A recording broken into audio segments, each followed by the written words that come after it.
Passion, a march, and demands coming out of Watkins Glen tonight. Good evening, everyone. I'm John Kessler, and thank you for choosing WENY News at 11.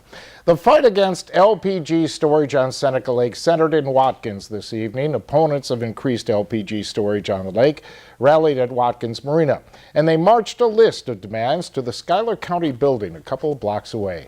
WENY-TV's Nick Quattrini was there for the rally and the county legislative meeting and joins us now live in the studio with a story. Nick?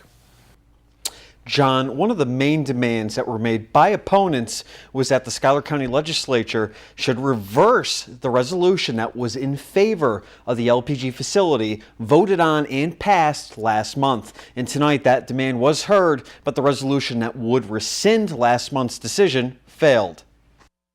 There are lots of other places where you don't have a population like this. We don't have a beautiful area which is relying solely on tourism. We do not need it to be industrialized.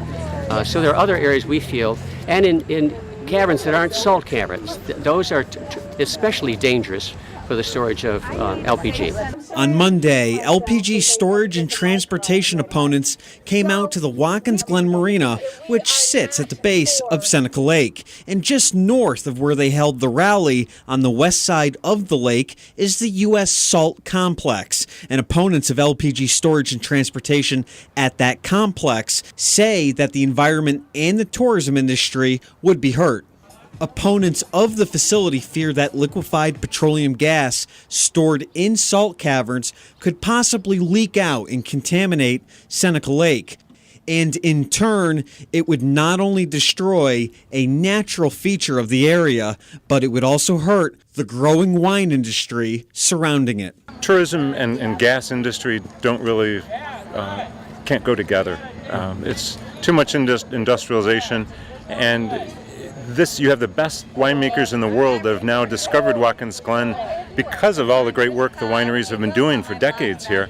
The truck traffic involved in this proposal is in itself intimidating, to say nothing of endangering the water in Seneca Lake, which is the source of drinking water for 100,000 people. We have been telling Schuyler County for 3 years, the businesses don't want it, the individuals don't want it, and definitely the winemakers don't want it. After the rally, people packed into the Schuyler County building to attend the county legislative meeting.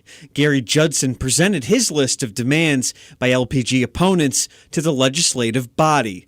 One of the major demands was that the Schuyler County Legislature should reverse a resolution that was in favor of the LPG facility that was voted on and passed last month. And the resolution that would have done just that failed 3-5.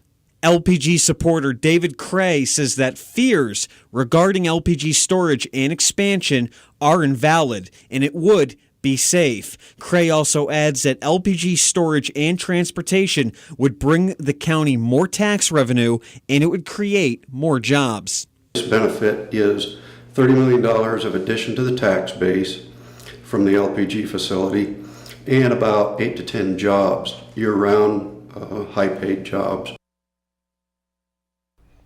Now, the DEC still has to complete their review of the storage project before things can move forward. Reporting in the studio, Nick Quattrini, WENY News.